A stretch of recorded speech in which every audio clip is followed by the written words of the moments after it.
will be so tight. It turned out that they have an incident here that made the access control a bit even more tighter than it usually is. So please, we are very sorry for taking your extra valuable time. Please, thank you very much. And then, so today, let's dwell on something nice and happy.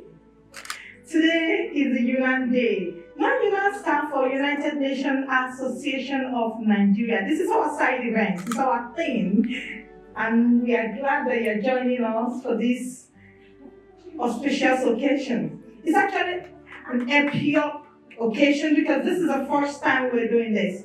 This is the first time, but it surely is not going to be our last time. And we will just keep getting better and better until we give it our best.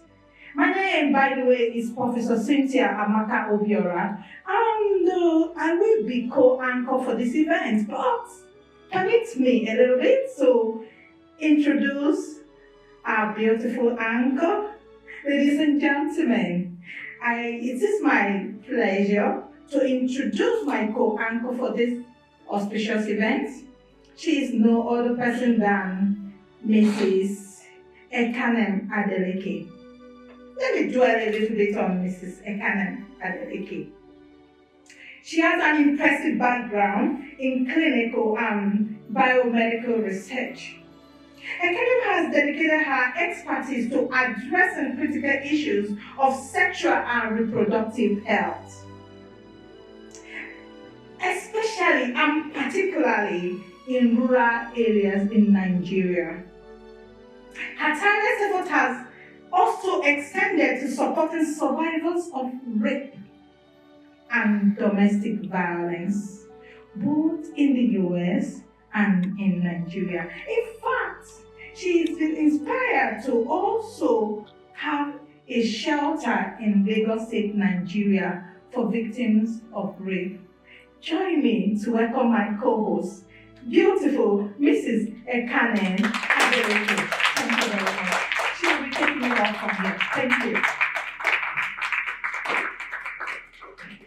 Thank you, Professor Cynthia, for that beautiful introduction.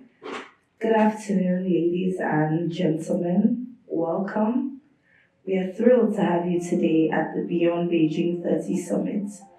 As we celebrate the 30th anniversary of the Beijing Declaration, this summit brings together founders, tech innovators, and global leaders to feature insightful panels, keynotes, cultural celebrations. We also have the Nobel Prize Awards to honor visionaries who have championed gender equality and paved the way for systemic change. I would like to acknowledge our special guests of honor, Honorable Imaan Sulaiman-Ibrahim, as well as Honorable Isata Mahoi. And for our opening remarks, please welcome Chase Inebedion, the Chief Period Officer of Sanicle Cloud. That's just the energy that we need in this room.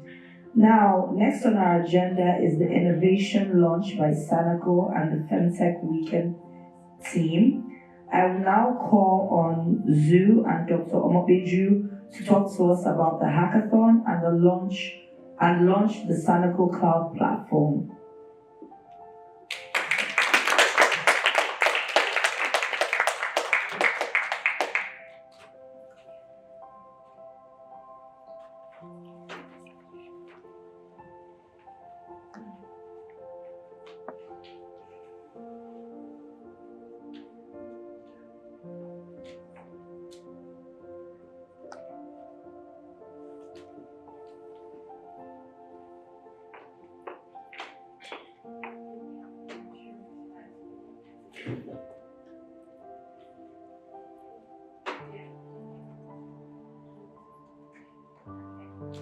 So good afternoon, everyone. We're so sorry. I know you keep hearing this over and over.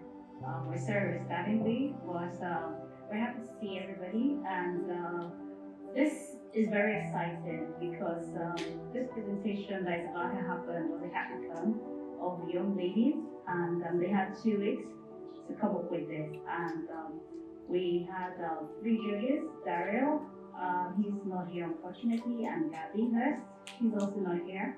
I'm part of the Sanicle team, and I was one of the judges. And the beauty of it was that we had 14, right?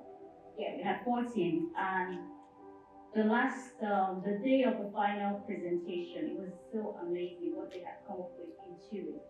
And what was more amazing was what one of the team actually was a solo team, and what she was able to achieve. She didn't make it to she didn't make the first position based on what she had developed, but we thought it was important for us to showcase what she had done, because she was able to completely, fully evolve and implement the brief, but it was not as elaborate as what the other teams had achieved, but it was worthy to actually showcase what she had done. And that's why we're going to have 2 presentations today for the first and the best runner-up. So please enjoy. I'll hand over the mic to Zoo. She was the one that coordinated it. We did a partnership with Femtech Weekend, and she coordinated the whole process, and it was really, really, really interesting. So sit back and enjoy.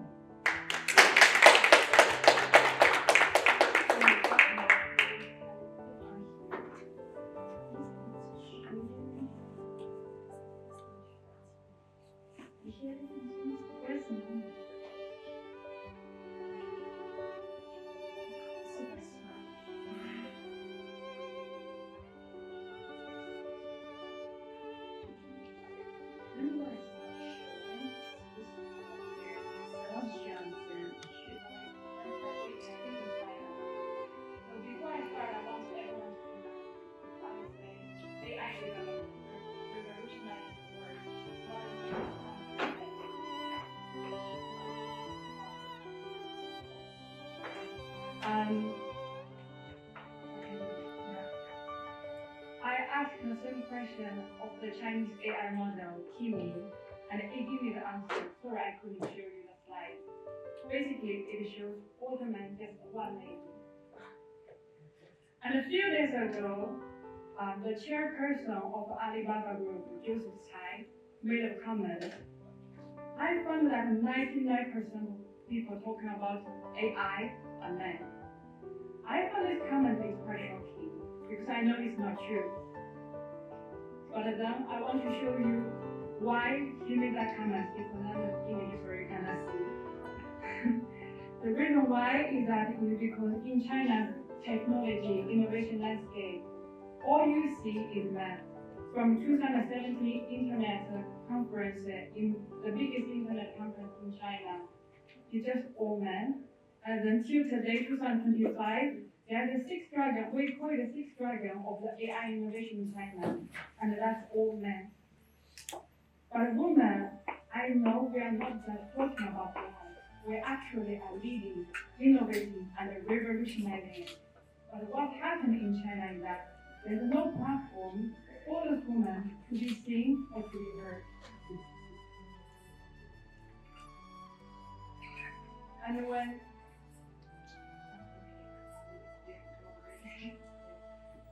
And when we talk about women's health, it's the same story.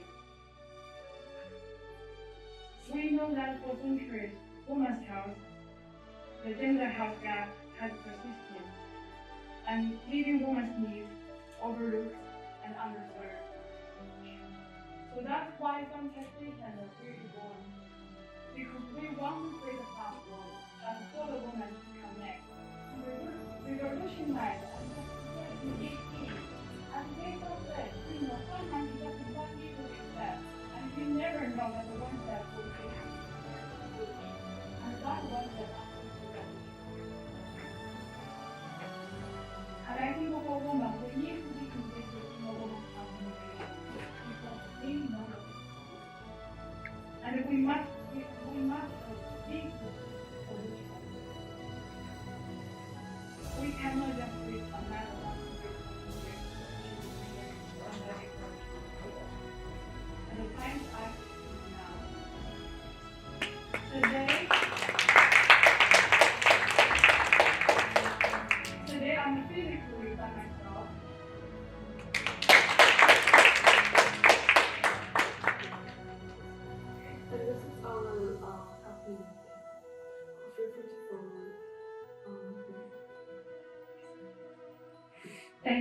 so much. Thank you.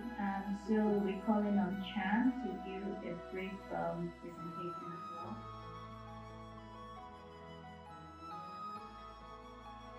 So if you stop sharing screen, Chan, just come on and share your screen as well. So let's Okay, so share your screen. So can you see my screen? Yes, we can see your screen. Okay.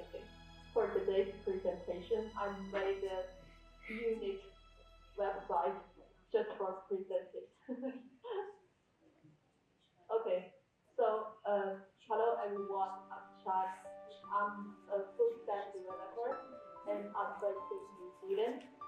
So it's early morning for now. And okay, let's see the timeline for me. As you can see, there are only 3 days before the first milestone, the first presentation for me to develop the first version. And after 8 days, it's the final presentation. So it's so hard for me. But yeah, I did it. Yeah. And I'm also it took me before jumping to the feature. I solved a problem. I solved a technical issue and public online. And finally, I received an appreciation from virtual staff. It's quite good for me, so because it makes me like I've helped some people who face the same issues like me. And yeah, let's talk about the Sanicle AI. As you can see, I've deployed the website online. If you have enough time, you can just enter that link and try it. It's a comprehensive women's health platform with AI powered. Okay, the main point I'm focused on is secure authentication. So I finished the multiple group system. And there's the remember me function, and I also designed the privacy box. Okay, the next one. If we log in as an employee, you can see the health calendar. As an employee, we can check our period, and we can also monitor symptoms and patterns. And there's a task I'm still deploying it. The next one is the library, where you can access, browse, or save the official material right here. Any kind of material, images, files, anything, links. And you can also follow that to register it and to join any activity you want.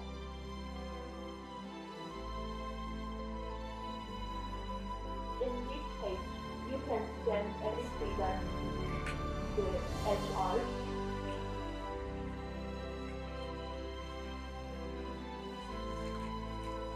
Okay, the next one is the motion function, which asks that AI assistant, you can ask it any questions you want, and it can give you a personalized health advice. The similar function is finished on the HR side.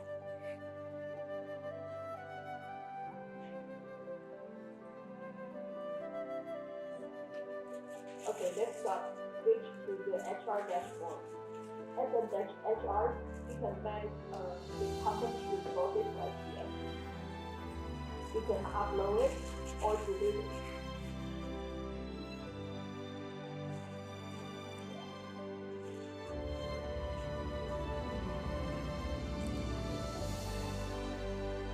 The next one is event management.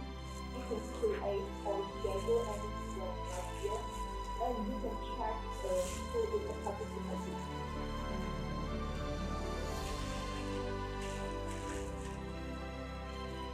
And the last one is feedback analysis. It's still in progress right now, but you can retrieve the feedback.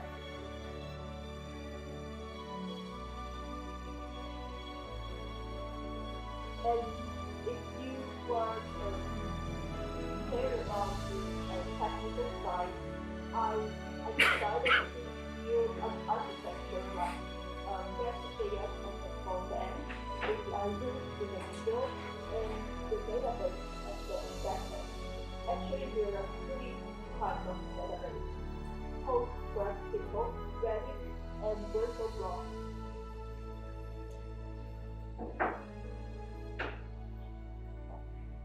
Okay, thank you for your time.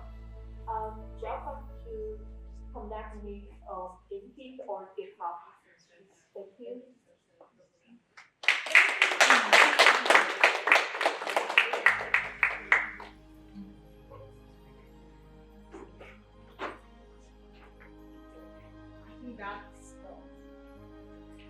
I think that clap is not good enough. Can we appreciate this awesome team once again?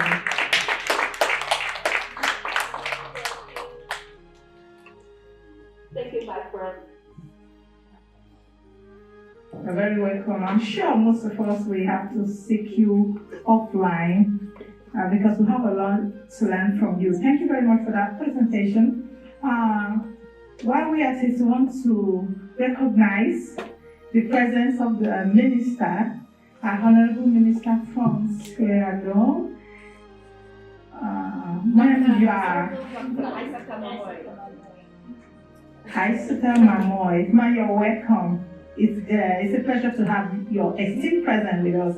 Thank you very much, ma'am, for coming. And of course, we do not take lightly every esteemed guest that is here right now. We appreciate you for making it a date with us. Thank you very much.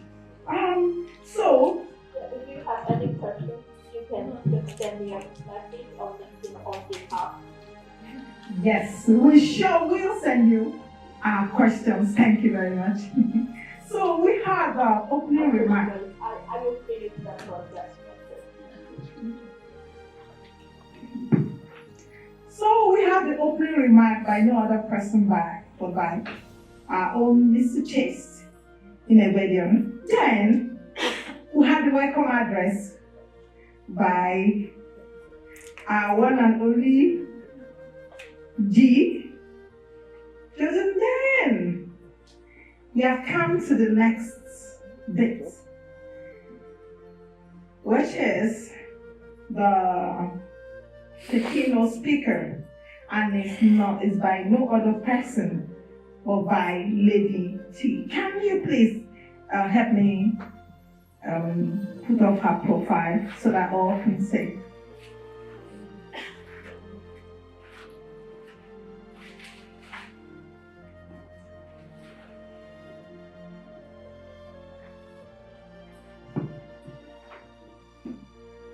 All right. Yes, Lady T, please just give us a second. You cannot just come up like that. We need to do the needful. Thank you, ma'am.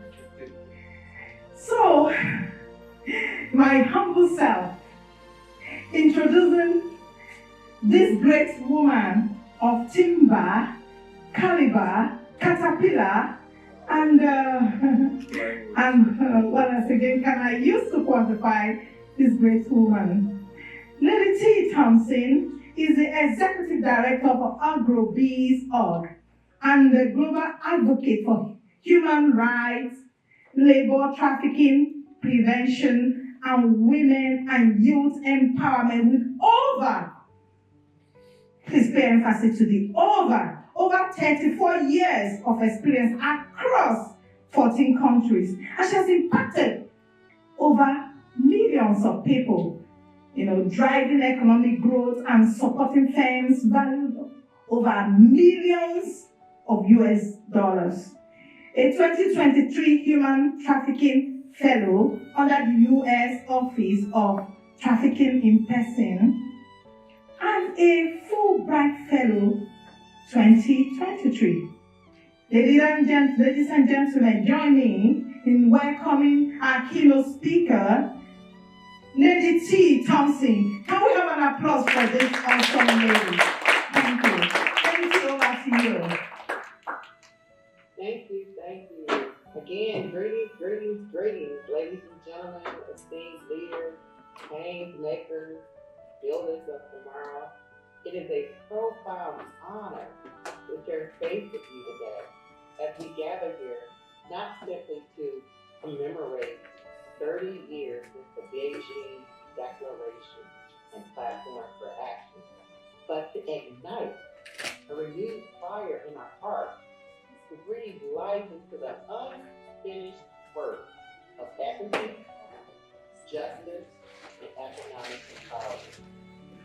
We stand at the crossroads of history and innovation, where the dreams of our foremothers converge with the digital highways of tomorrow, where the fight for financial inclusion meets the call of artificial intelligence, where the voices of women echo through blockchain, networks, and Femtech solutions. Today, we do not just reflect, we rise to ensure that technology and financial instruments do not become barriers, but bridges to dignity, opportunity, and full participation. The power of 30 years. What have we won? What must we strive for? When I reflect as a young person when the Beijing conference happened and Hillary Clinton, the then First Lady of the United States, delivered her famous speech at the 1995 Fourth World Conference on Women, a historical moment. It brought together thousands of delegates from around the world. Many notable world leaders attended, including Madeleine Albright, one of my heroes. But it helped shape a groundbreaking global agenda for women's rights. Clinton remarked women's rights are human rights, and human rights are women's rights became ethics. It endowed women as a triumphant canopy on human rights, standing across a faith for equity, equality, and inclusion.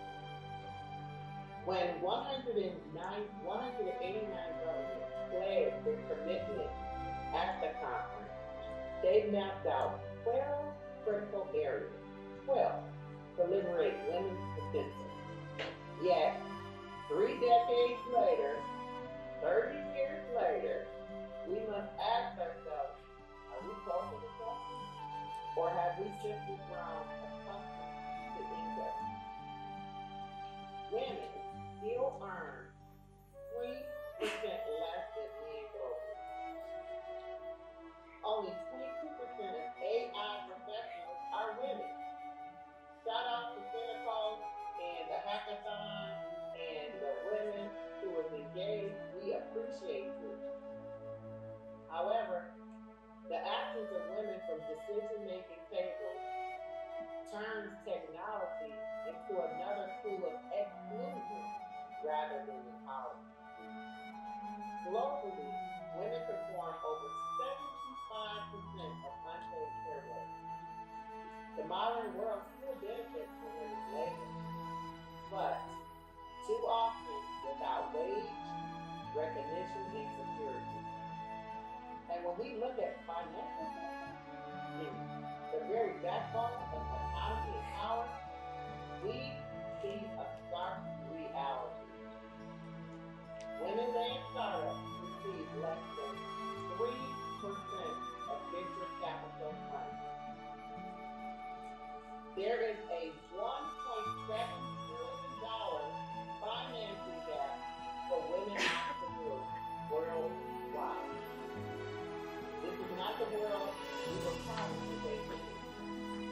And it is not the world we leave behind. One of the common things that I have observed and heard during this CSW session, there are three calls. The first is invest in women. Invest in women, accelerate progress for every genre investment in leaders and products. We gain a return of $7 economic growth. This is not charity, it's a quality. Number two, close the digital gender divide. The gender gap in mobile ownership and digital access continues to prevent millions of women from participating in the economy. Number three, advance women's leadership in climate, technology, health, and finance. Women are the beneficiaries. We are the architects of tomorrow. And we do not ask for seats at the table, we're building the table. Regrettably, laws and norms remain enshrined against them. In over 40% of households worldwide, women have no say over their own earnings. No say. And in 88 countries, laws explicitly restrict women's economic opportunities. In 104 nations, laws prevent women from working in specific industries. So we have a call to action. Today I challenge you with a call to action. We must act boldly, intentionally, and without delay. To the policymakers in the room, legislation must not be symbolic. The ink of your pen must add liberation into the very foundation of governance.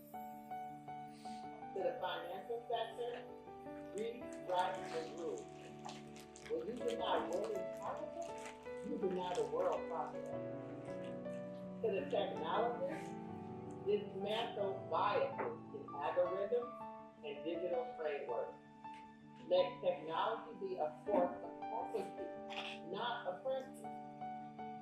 To the media and storytellers, hey, I say to you, shift the narrative.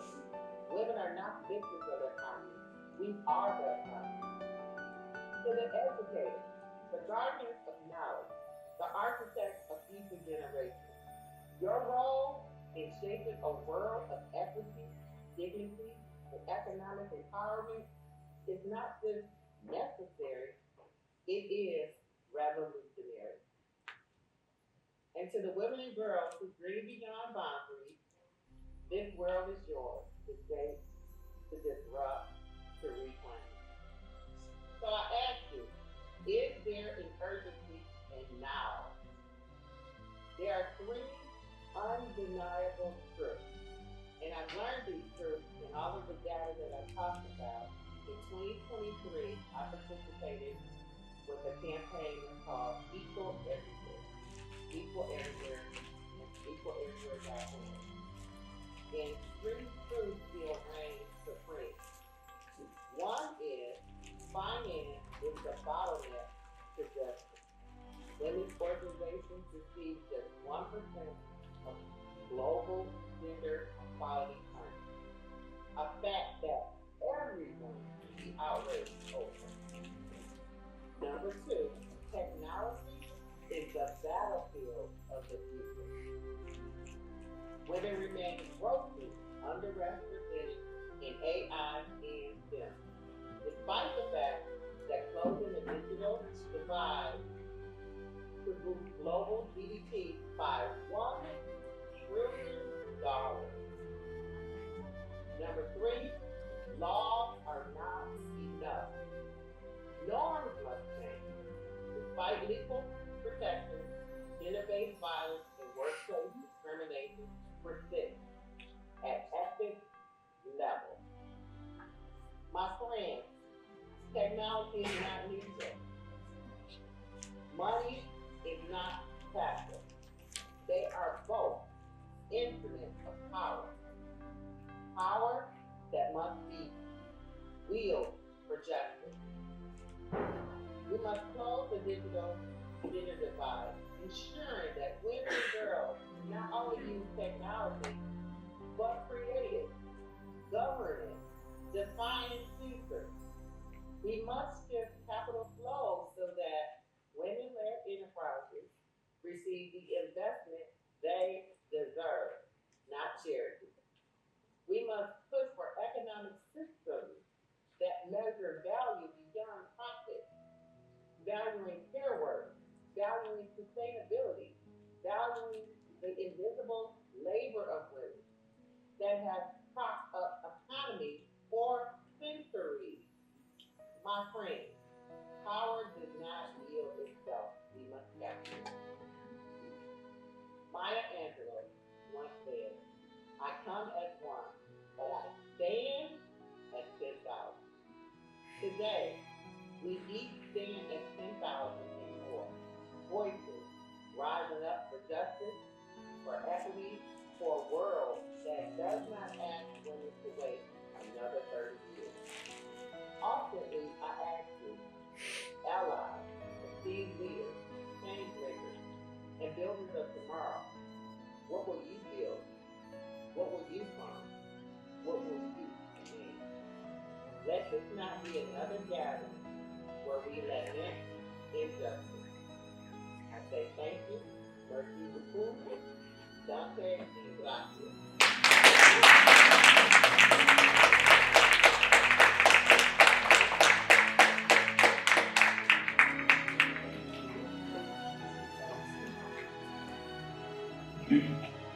Thank you, Lady T. Thompson. Wow, less than 3% funding. That is definitely food for thought. Now we have Honorable Dr. Isata Mahoi, who will be delivering an address to us. She has somewhere to be, so.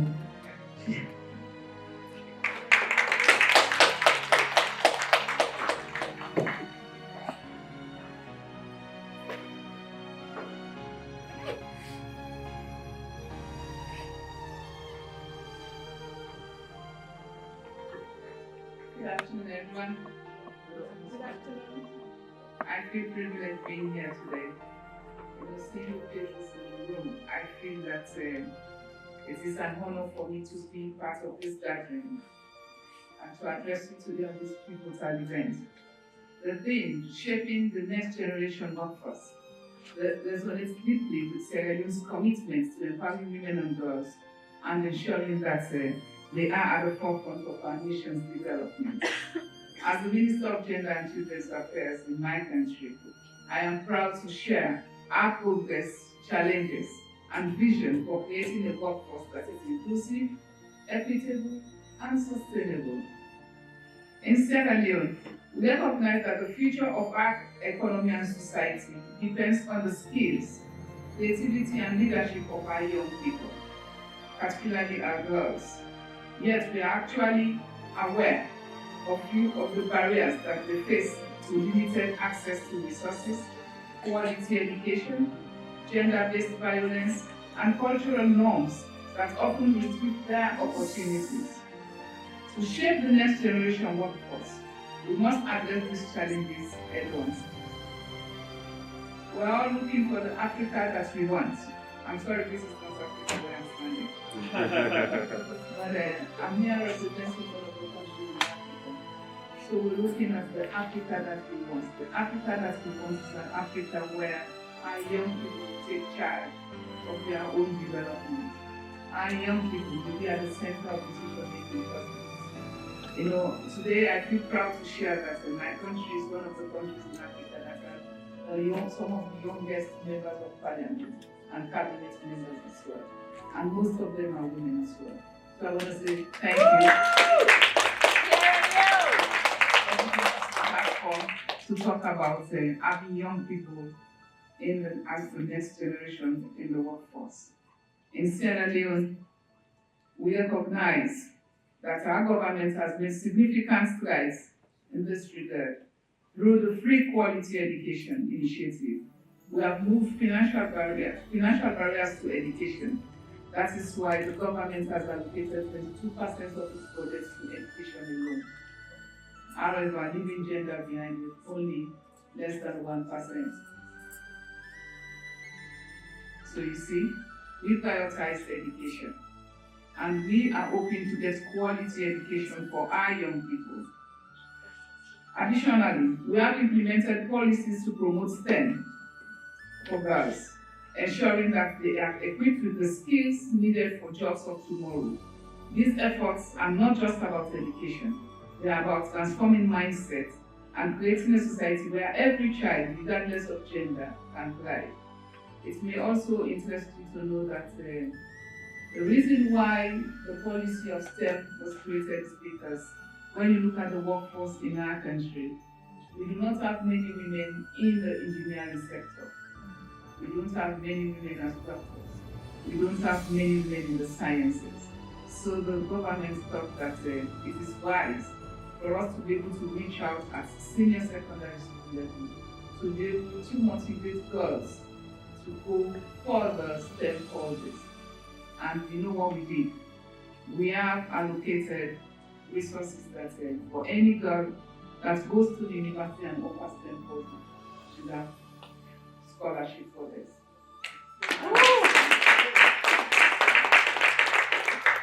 We are trying. It's not all rosy, but as a government, we're trying. And we are also challenged with having women having the confidence to be able to be part of this field. We want women or young girls who are confident enough to be able to take the challenge, to compete with their male counterparts, so that they too will be able to add in the economic development of their country. Economic empowerment is the cornerstone of our strategy to shape the next generation workforce. In Sierra Leone, women make up of a significant proportion of the informal economy, yet they often lack access to formal employment opportunities. To bridge this gap, we have launched initiatives such as vocational training programs, microfinance schemes, and mentorship opportunities tailored specifically for women and girls. Moreover, we're working to dismantle systemic barriers by promoting gender-responsive policies in the workplace, including paid maternity leave and protection against workplace harassment. These measures are not just about fairness, they are about unlocking the full potential of our workforce and driving economic growth. Shaping the next generation of the workforce cannot be achieved in isolation. It requires collaboration across sectors and products. We are grateful for the support of our international partners, civil society organizations. I see some of them sitting here.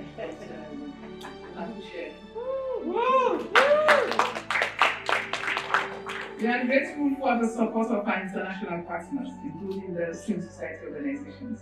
And the private sector is advancing our goals together. We are building the future where women and girls are not just participants in the workforce, but also leaders and innovators. This is what we are striving for. This is why the call for action is needed now. And we need a collaborative effort. We need a sectoral approach, a multi-sectoral approach to be able to say this. What do we do with women in the health sector? How do we provide job opportunities for them? What are the training opportunities that are available for them? How do we support our women in sciences? How do we make sure they have confidence to be able to do what others can do in other countries? We want to see this happen in our country. We're approaching the 2030 agenda 5 years from now, less than 5 years from now. Because in the last 2 years, we've been putting reports together and trying to gauge the temperature. What have we achieved as nations, as countries, as we sit here? It is not just to come to CSW to talk about issues. It is about how intentional we are as governments, how intentional we are about our policies, how we implement the policies. Do we have the required resources to implement those policies? What support should we give to young people, women, young girls? how do we support them so that their initiatives or innovative ideas will be met? In conclusion, shaping the next generation workforce is not just a policy priority. It is a moral imperative. Sierra Leone is committed to ensuring that every girl has the opportunity to dream, to learn, and to lead. Let us work together to create a world where gender equality is not just an aspiration, but a reality. Thank you for your attention, and I look forward to your continued collaboration.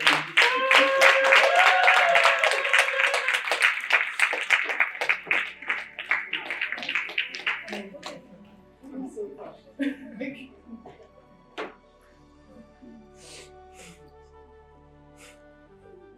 Guys, I'm beaming. I don't know if you guys know. I'm cheesing.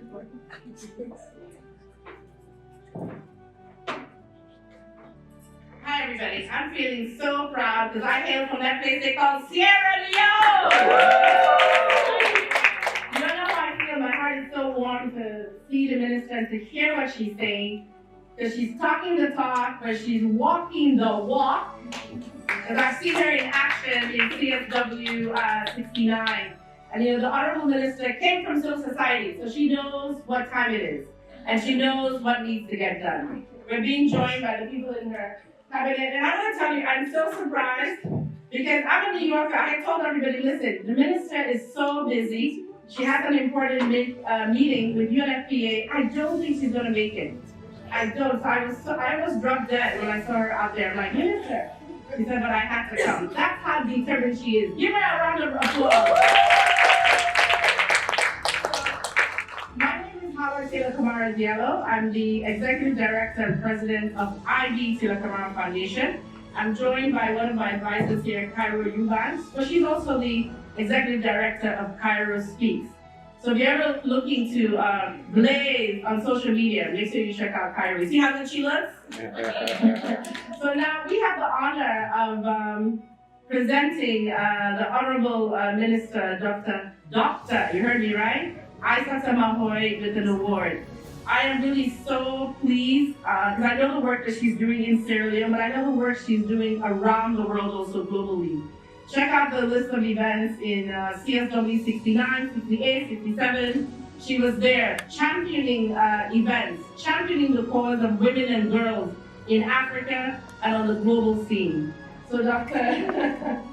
On behalf of all the partners here in Sanicle and the many others that have joined to do this event, we have the honor of presenting you the Nobel Class of 2025 Award. All the work that she's being done. So bear with us, this is the first time we're launching the award. We hope that we're going to grow bigger and bigger. So, Doctor, the next time I give you some, we'll not bend down like this. I'm saying the next time I give her this award, she'll have to bend down to carry it. This award really is an initiative of a son of mine from Nigeria, Mr. Chase. And many other partners, Dr. Olupeju, Afan was there. So it's a lot of young people, young professionals, but mostly women who are championing this. So give them all a round of applause. So take some pictures before we go. Where should we take? Up here, maybe? Yeah. Chase, Peju. So if you want to learn more about the minister, her bio is there. I was going to read it, but my eyesight is failing me. Are we there? Any of the partners, come on. Guy. He's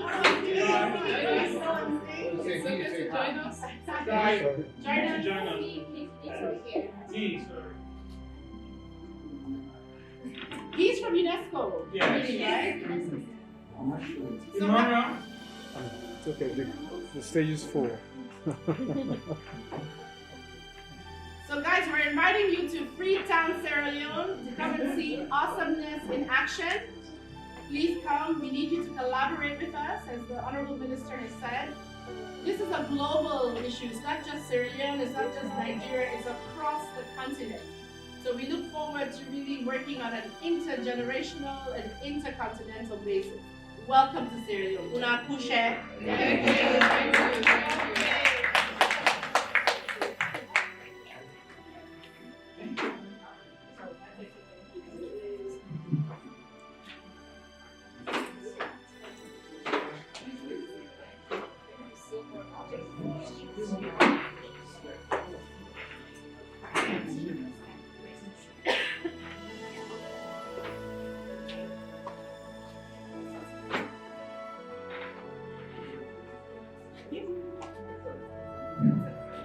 while the paparazzi is going on,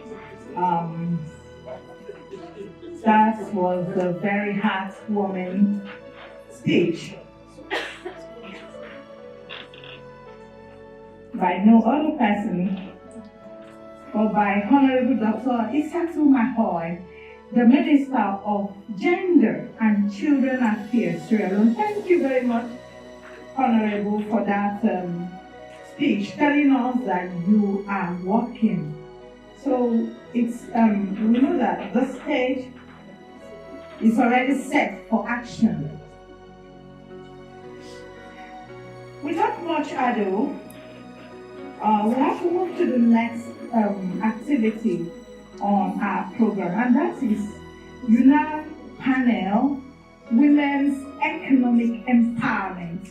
Partners who are UN Women were in Nigeria, University PL, IBTK Foundation, Africa Tech NYC, UNESCO, the Real Studios, and Femtech Weekend. Thank you for your unwavering commitment to equity. A special welcome to our honorable guests who will also be joining us virtually and in person. Honorable Imaan Sulaiman-Ibrahim, Nigerian Minister of Women Affairs, and Dr. Isata Mahoi, who is the Sierra Leone Minister of Gender and Children's Affairs. Your leadership embodies the spirit of the Beijing +30, and we're deeply grateful for your partnership in this urgent mission. 2025 is a year of milestones and momentum. 5 years to deliver the Sustainable Development Goals with SDG 5 at its heart. 25 years since the UN resolution 10325 demanded action for women in conflict zones. 600 million women and girls who are not just victims, but architects of peace. 30 years since the Beijing Declaration, a legacy we celebrate but refuse to romanticize. Progress, yes, but complacency, never. The Beijing 30 Action Agenda gives us a roadmap built on 6 pillars: bridging the digital divide, eradicating poverty, ending violence, advancing leadership, securing peace, and prioritizing women in climate justice. But let me add a 7th. We're engaging working women and male allies, the unsung heroes shaping tomorrow's workplace and communities. Like you would have heard from the host when she introduced me as the Chief Bureau Officer at Sanicle Cloud. We're taking that title to be able to destigmatize menstrual and menopause health, especially for working women in their workplace, and also having males as allies. Today's summit is a 3-in-1 global convening. For over a couple of weeks, we've hosted the Femtech Hackathon, which was led by Femtech Weekend out of Beijing, China, innovators who were crafting tech-driven solutions for women's health. Today also we're going to be having several panel conversations, which is co-hosted by Sanicle, UNA Nigeria, University PL, and IBTK Foundation. We will explore menstrual and menopause equity and also healthcare innovation coupled with women's empowerment. Another big deal for us today is the Nobel Award ceremony, which is honoring 37 Nobel working women and HeForShe Heroes, men who champion equality. We celebrate these recipients not just for their past achievements, but for their ongoing commitment to women's empowerment. They have demonstrated a dedication to turning projects into tangible products and services that uplift women. Collectively, they have pledged to continue their impactful work throughout 2025, supporting women in their respective fields and driving meaningful change. Finally, I am thrilled to announce that today, Sanicle Cloud, our B2B, B2G platform, partnering with corporations and governments to end workplace absenteeism tied to menstrual and menopause health. This is more than a tool. This is a pledge. No woman should lose their job over biology. To all here who have joined us this early to making this event a success, despite the challenges of coming into the building, we love you to turn your pledges into policy. Let's make the 2025 year where we finally say yes to working women. Thank you very much.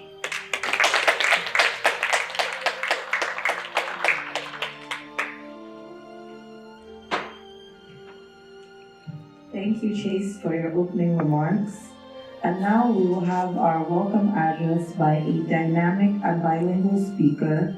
Please join me as I introduce the Executive Director of UNESCO Center for Peace and the U.S. Federation for UNESCO Clubs, Centers, and Association, Guy Jokin.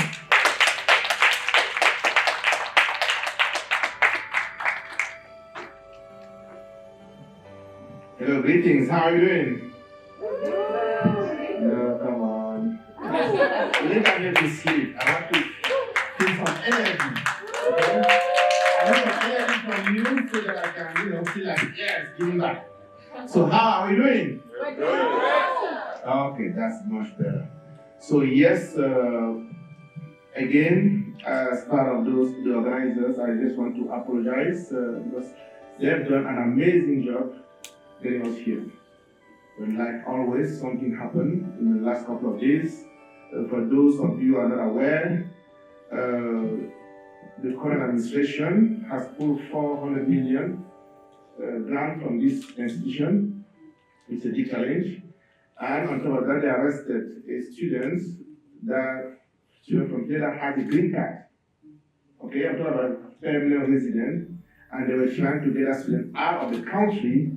But thankfully, for those of you like me who are fighting on the resistance, that so far the courts are holding on. So there's a chance we may have a country left in a couple of years. So, but we need to make sure that in the midterm we do what we have to do, because 4 years there will be no way we will not recognize this country. Okay, so that's why I'm starting this. That's as an activist.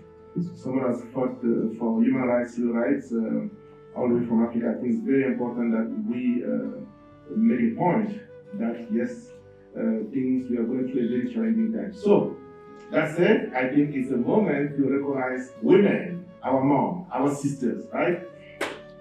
So, my name is Guy Jokin. I was born in Cameroon many years ago. I moved to the US about almost 30 years ago. And the reason I left Cameroon, again, because people used to ask me, you have this title, you have that, director of this, director, that. The one title that I think fits to me is the fact that I like to I see myself as an activist. And you know when I say activist, what is that? You know, troublemaker is sometimes, yeah, good trouble, right? Late Congressman Levy talked about good trouble. We need to, each one of us need to be a good troublemaker. And they asked me, what's an activist? Of course, I don't believe in dictionaries a lot because I'm on the field, and the simple way to put it is that an activist is someone that when you see something that's not right, he does something about it. It's not that necessarily going to stand in front of the tank, like someone will do, or you do that, and do something about it. It doesn't matter how small. I remember once I went to a bank, and then this lady, I'm telling you, I was observing her because I was a couple of lines back, and she would not smile at all. She was doing her job, but so when it came to my turn, I said, how can I help you? She said, just give me a smile, that's all I want from you. And then she opened her eyes like, oh my God. I said, I've been watching you. We all have problems, right? Yes, but don't let other people know you have problems, especially those who cannot do something about the problem. I'm telling you today, she's one of my best friends around the world. Okay? So it doesn't matter. Sometimes we want to do big things, we need money to do things, we do this, sometimes it's just the little things that we do to our fellow human beings that matter. On that, I was telling a friend, I'm coming here to a women conference, and they said, are you a woman? I said, no. So what have you been there? And I shared this story that happened, I think it was in Asia, where some of these internet institutions were going there, of course, women have so many challenges. We need to help women. We organize events to help women, empower them, all this. And then it wasn't working. Until there was someone say, guess what? Maybe let us bring their husband around. Let us bring their brothers around. And then they are part of whatever, we are trying to solve our job. And lo and behold, wow, suddenly they could see some results. So all the money that we're putting in to be experts, talk to women, getting them to know their rights and things like that, were not working because men were not involved. So when I say that's okay, yes, I understand that you can go there and, and do well. So I'm very happy to be here with you.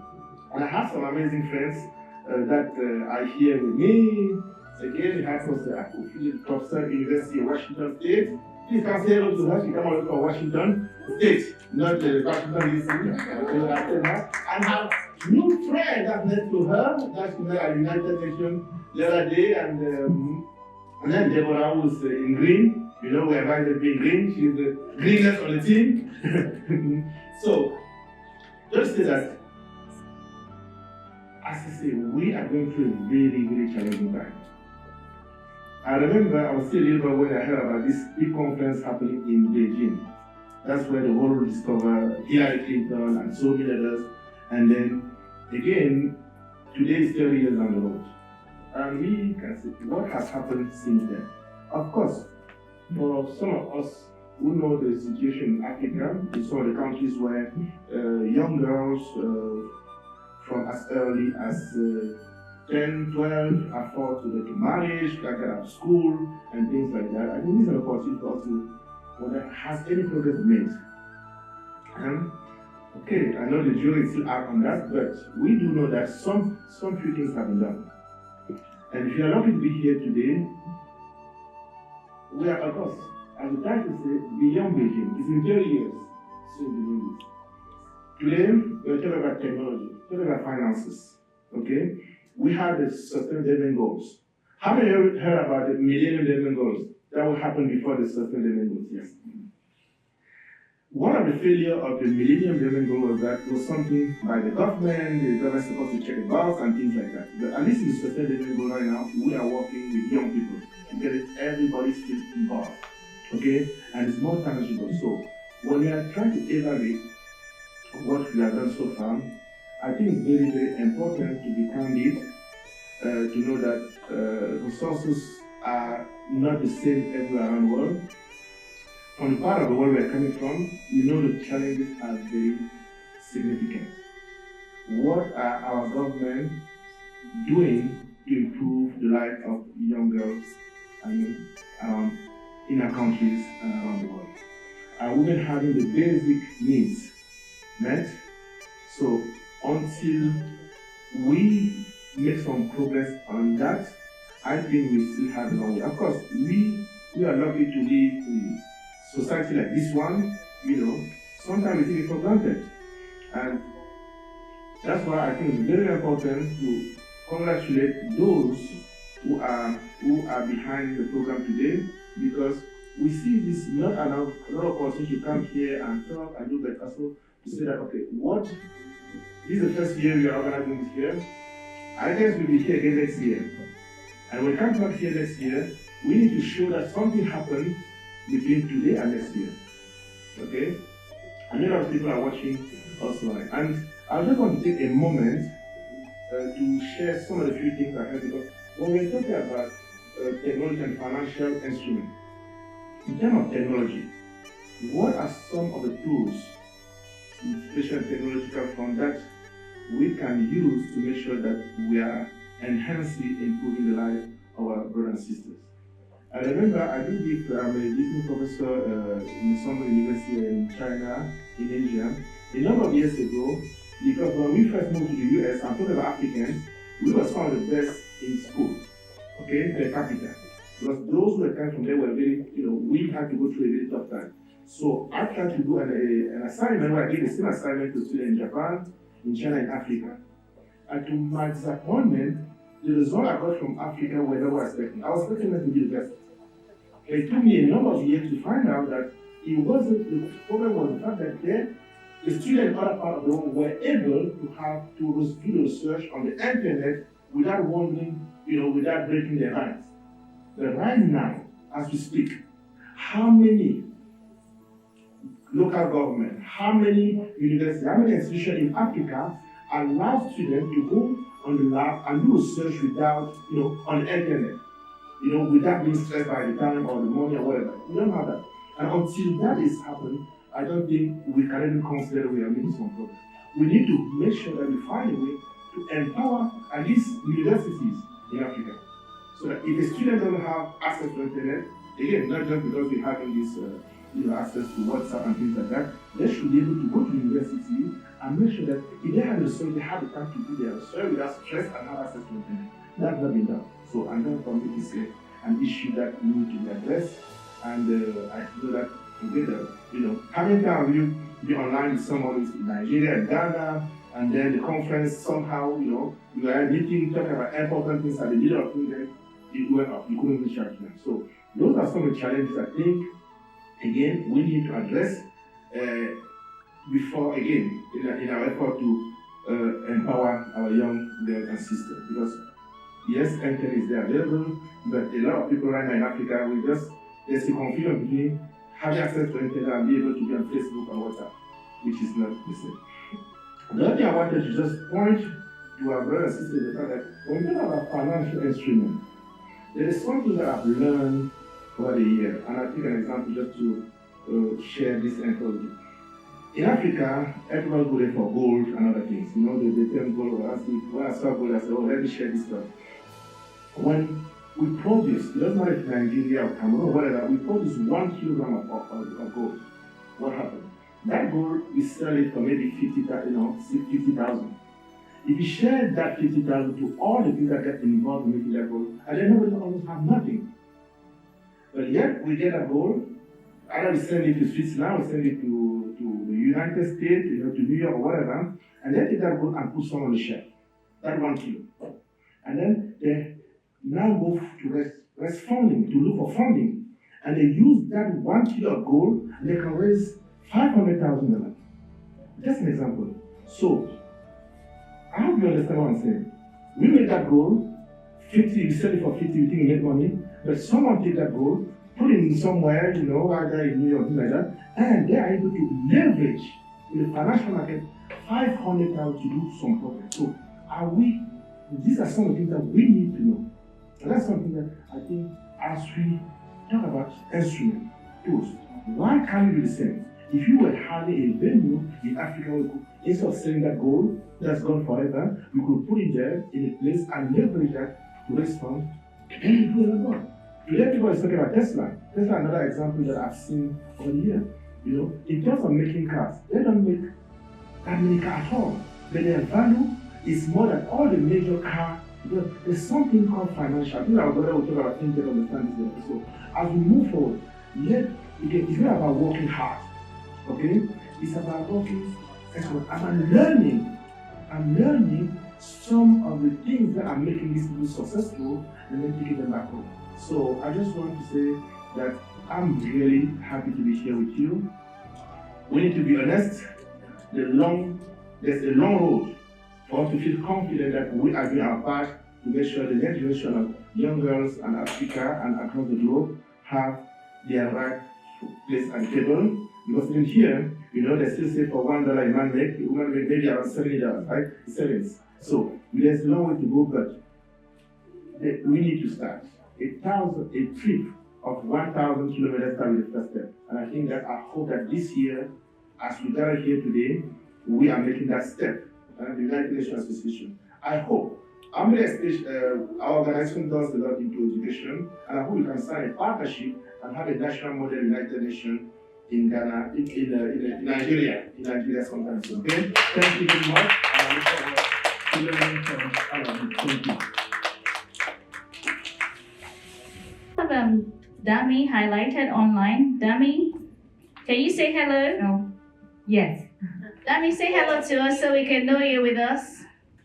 Hi, I don't know if you can hear me. Yes, we can. Oh, awesome.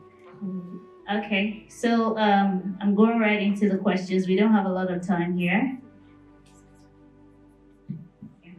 So we don't have time. We have our panelists have received their questions ahead. So please, we need to be keep to time, please. 2 minutes is 2 minutes, 1 minute is 1 minute. And we have our timekeepers that will be signaling us when it's time. So the first question is going to, I'll say one question goes to everybody generally, and that is, you have a speech? Oh no, we can do a speech. We have questions. Okay. So the first question is, What is the most significant barrier to women's economic empowerment today, and what one key solution would you propose? I'll start with you, Honorable Sigismund. Good day, everyone. It's an honor to be here alongside with my esteemed panelists. Good to see you all. What we're talking about today is a pressing issue of our time, which is the women economic empowerment. Let me begin by sharing the thoughts, which is empowering a woman is not just a question of fairness, but is an essential step toward creating a stronger and equitable economic purpose. So we're talking about breaking the bridges between when we talk about gender equality. So that is the most important thing. Our biggest barrier is facing gender equality. So that's the biggest barrier, facing gender equality. Okay. And are we going to lose? What would you say is the biggest barrier, and what one key solution would you propose to women's economic empowerment? Usually, men earn more than a woman doing the same task. So I think the gender inequality is also had to be with equal pay. So women had to earn the same as man do. Yes. What would you suggest as a solution? Well, the business owner of each organization should make a change in all of these, right? So women can also thrive. Awesome. And I'll move to Fumi Olotu. What would you say is the greatest barrier? And because based on you work with grassroots women, so what would you say is the greatest barrier for women at that level? Okay, good morning, good afternoon everyone. Thanks for having me. I'll say access to finance and financial literacy, because they are almost related. I feel a lot of women do not have access to finance because they lack the collateral, and the basic banking documentation. What most of the times they'll tell you, bring this document and bring that document. So I think basically access to finance and financial literacy is key. That's some of the barriers that women face. What would you say as a solution? Yeah, for access to finance, I feel we should tailor down a lot of women. A lot of women products. Like the banking system now, we should have a lot of products tailored to women, and with less collateral, bring this, bring that, and all of it. And financial literacy, I feel financial literacy should be taught early enough in schools. Even at the workplace, we should have resources that teach people, coach people about finance, what to invest, how to invest. Because we cannot go wealth without clear understanding of what finance is. Very interesting. So, access to finance, equal pay, and equality. So those are three major challenges we've heard now. So Dami, you're the banker, so they put it on your table. So what would you say is as a woman in the banking sector and trying to do a lot for women in your space, what would you say have been the barriers that you have seen, and then what have you helped solve some of those challenges? Yeah, I think just please confirm. Clearly. Okay. I think I'll use examples because I think early on it was something I was really trying to understand, and it took me a while to. I remember there was an access to investment deal data posted for businesses, for SMEs, where we basically said, we had a cohort of businesses we were just trained to a capacity building program, and we said, we're going to do this deal for rural data when VCs and investors, people that are trying to put their investment with them portfolio. We're going to get them in the room, and we now say businesses that are interested and are looking for equity financing, you register, we'll support you, and you come and pitch your businesses. And I remember that day there were about 20-something businesses that pitched, and there was only one woman. And I was really confused because in that cohort, there were also for one reason or the other, there was only one woman that actually pitched her business.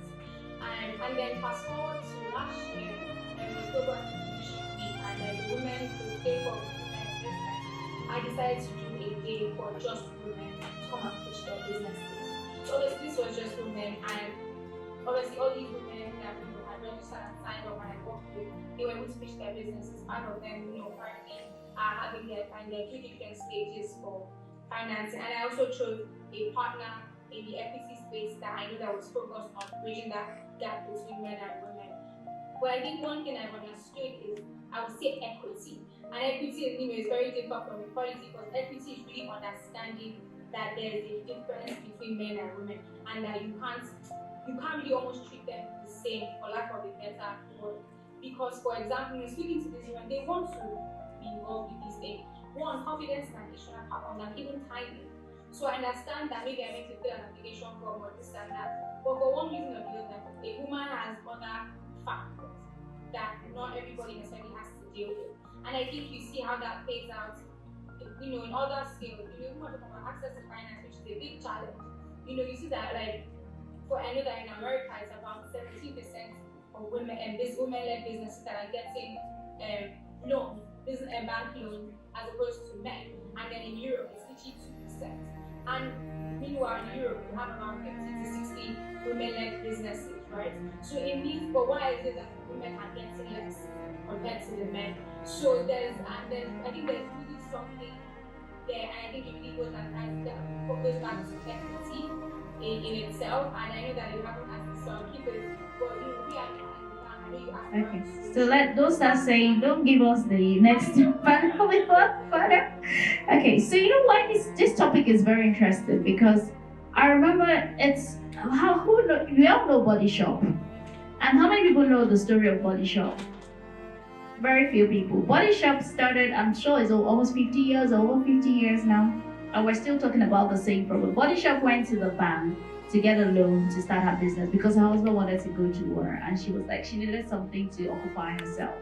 She went to the bank manager didn't even look at her papers and trashed her papers. Like, what can you do? Her husband took the same papers and got the loan, and the bank manager didn't even look at the papers. So you can imagine, this is how many years ago, and this is what Body Shop has become a household name. Is there anybody here that hasn't heard of Body Shop? So if you've heard of Body Shop, please raise your hands. So you can imagine what has happened. If her husband didn't do that, you imagine what would have happened. So I'll go right now so these questions are tailored to individual panelists, and for Luz, what practical financial tools or strategies have been most effective in supporting women-led business? Because we know you do a lot of things around women economic empowerment, especially at community level. So what specific tools have been most effective for you? For women's financial economic empowerment, what specific tools or strategies have been most effective? Well, it depends, because it's first of all you have to identify what would you like to have, and after you identify whatever business you want, you have to do like a business plan and go for it. So it depends what business or what you want to start. You know what I mean? And from there, do a business plan and go step by step. Or find also a lawyer and account that can help you, to put all in order, because you have every year you have to do taxes, about any business that you have, so it's a long process. It's not happen one day to the other, take years, so you have to be patient and follow the legal and economic step in order to have a business. Thank you. So I think based on that, we're saying this key thing that she has said that I can take from this is structure and patience, right? Does anybody agree with me? So you need structure to be able to build a business, and you need to be very patient. And I think I'll add passion as well, because when the things don't add up, the only thing that will keep you going is that passion that you have. So the next question is for For me, the question is, how can social protection programs be better integrated with financial inclusion initiatives to create long-term economic empowerment for women? It's a long question. Yeah, but I'll just try to be brief and stick to time. Well, I think social protection should be the foundation of growth and not just the safety net. In Nigeria, my country, my office manages the National Social Register. So the National Social Register is the first tool to identify the poor and vulnerable. And I think women play a pivotal role. I'll give an example. We have a cash transfer program that is an aftermath of COVID, like an economic shock that we give to households. So the main important thing we actually look for as in giving out this cash transfer is to identify a woman, because women are better managers. Give a woman $20,000 or $20, she'll make it $100. So we always identify a woman in the household, and for long-term empowerment, I feel we should be able to not just stick to supporting, we should turn this support into opportunities, because that's what can sustain. For short term is this transfer that we're talking about, but in terms of the long term, I think we need to be able to turn support into opportunities. So we should be able to look at people moving from point A to point B, because true empowerment isn't just about creating opportunities, it's about making these opportunities work for people. So thank you. So the thing is, it's not about giving them money, but about empowering them to be able to make more money. So give the women money, they can multiply. So what kind of opportunities can be made available to them to be able to make more money? Thank you so much, Fumi. So we're going to Dami. So Dami, how is She Thrives by Providence Bank bridging the financial gap for women entrepreneurs, and what impact has it achieved? So She Thrives program, like I said, it was our solution to, bridging that gap. So we said we're developing a program that is just for women and women in businesses that want to scale and grow their businesses. And one thing that was really important when we were creating this program was ensuring that it was very holistic, that it covered every pillar that was needed in business and growing a business and nurturing a business. So it covers access to finance, because as a bank, we now come in and ensure that these loans that they need after going through this training program, they can get access at discounted rates, through the bank, and they don't have to go through any long process. All of that is easy. And one thing that is really funny, my MD always says that he actually just a woman just because I feel like he said he can just easily that the woman will pay that. And then another thing that it covers as well is access to capacity building and training.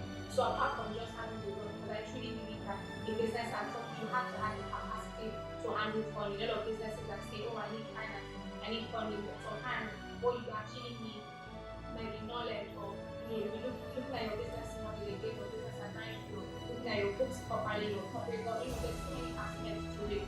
So this program has gone out to 3 months